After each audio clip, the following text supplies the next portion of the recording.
G'day, hi and welcome. Sprinkled a little bit last night. My truck's covered again. I started it yesterday, so it should be okay. The heat pump worked pretty good. We do have to supplement with electric heat every now and then. Big old truck. Gotta get my glove on. Holy smokes. There we go. Wouldn't want to be skinny dipping today. It might be a little bit on the cool side. The Canadian flag.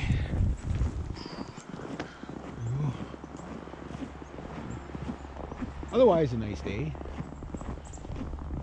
If it wasn't winter. Yeah. Yeah. A couple times I went for provisions and forgot to bring my wallet. That really sucks when that happens. Yeah, so I hope you enjoyed that video of that stupid deer walking out in front of me. Just as I'm talking about hitting deer, the deer, I'm just gonna walk out on the road. Oh look, there's bright lights coming at me. And in hunting season, where the hell are they? You know what I mean? Like I'm just saying, like, they're jerks. They're complete jerks. Yeah. But anyway, I'm just gonna go to the store. So I strung up the 8-string guitar yesterday, and that was pretty cool. I did my started my predictions on. I'm not done with the predictions yet, but half the predictions are coming true before I can even get the videos out on my BitChute channel. So if you want my geopolitical stuff, links down below for my BitChute channel.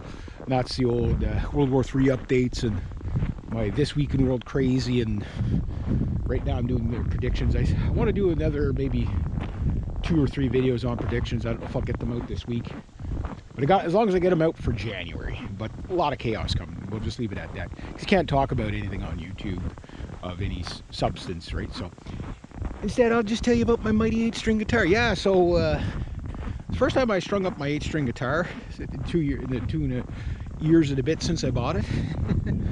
And yeah, those were the original strings. Pretty cruddy. Looks like I might have to do a little bit of a setup, but I never did a setup on it when I bought it. When I bought it from the Arts store in Newmarket, Ontario, mail order. The guy there named Ryan, I've never met him, don't know what he looks like or like that, but his customer service is just absolutely fantastic.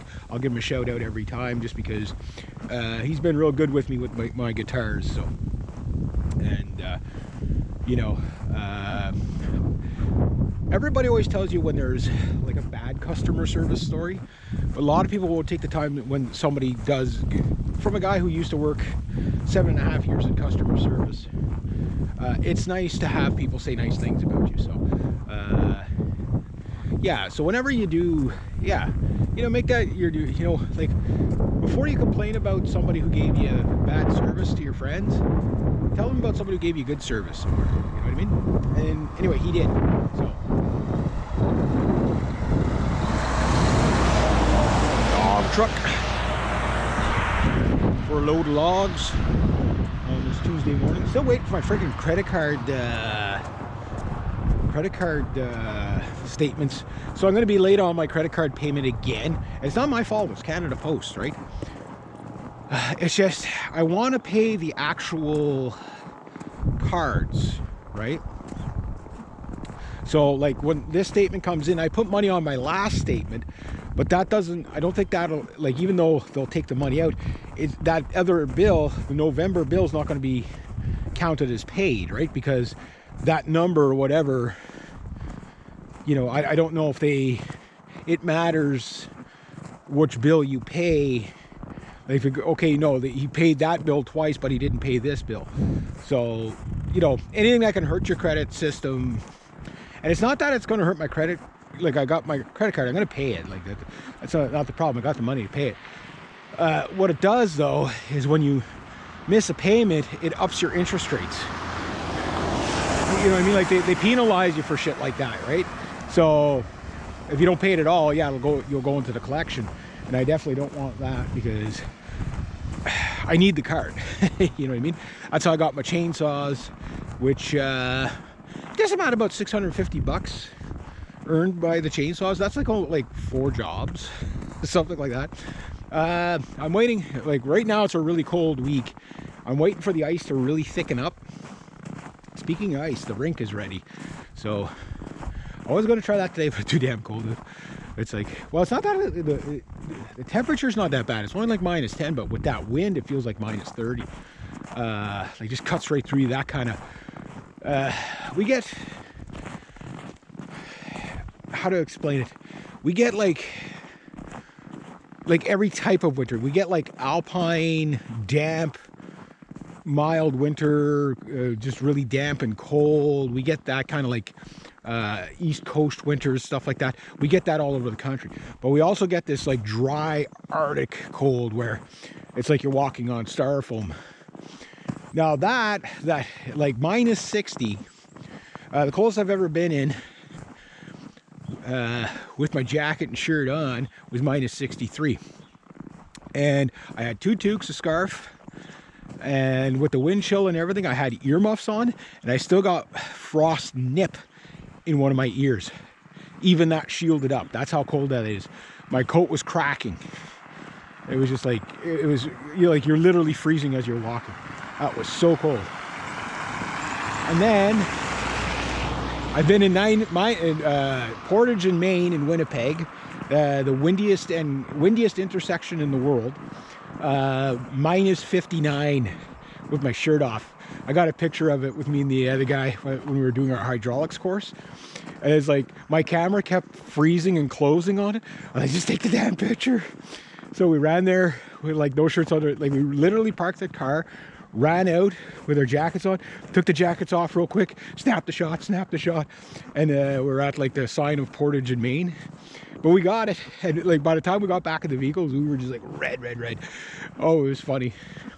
Showed that to the boss at work, and there's just like, these two guys are mine, and you can see the temperature thing too, -59. My boss was like, you guys are nuts, absolutely crazy.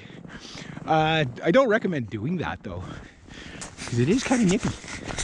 You know, like if you didn't know if you had nipples, go out -59, you'll find out if you have nipples.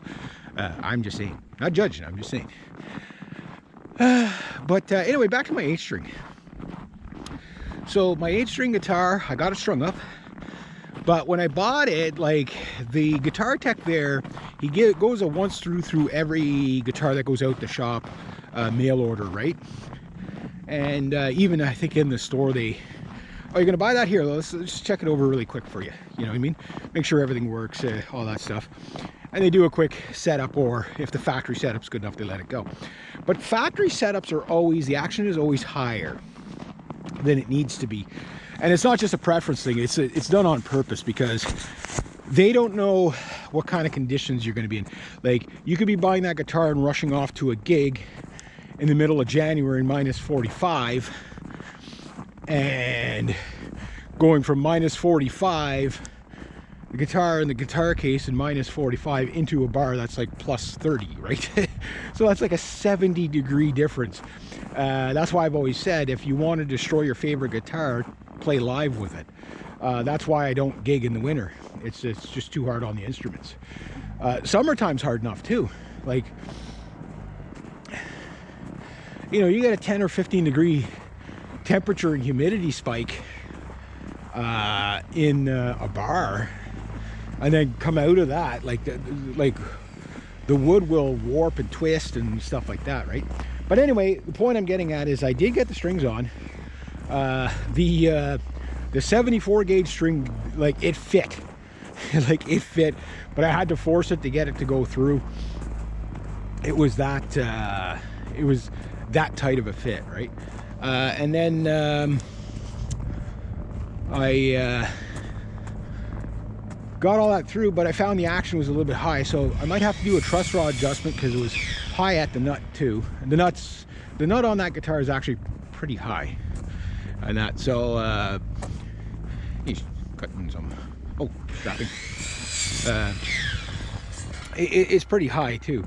So, but at the heel joint, it's really high. So even though I'm putting on the same gauge of strings, they could be a slightly heavier tension on them or something like that.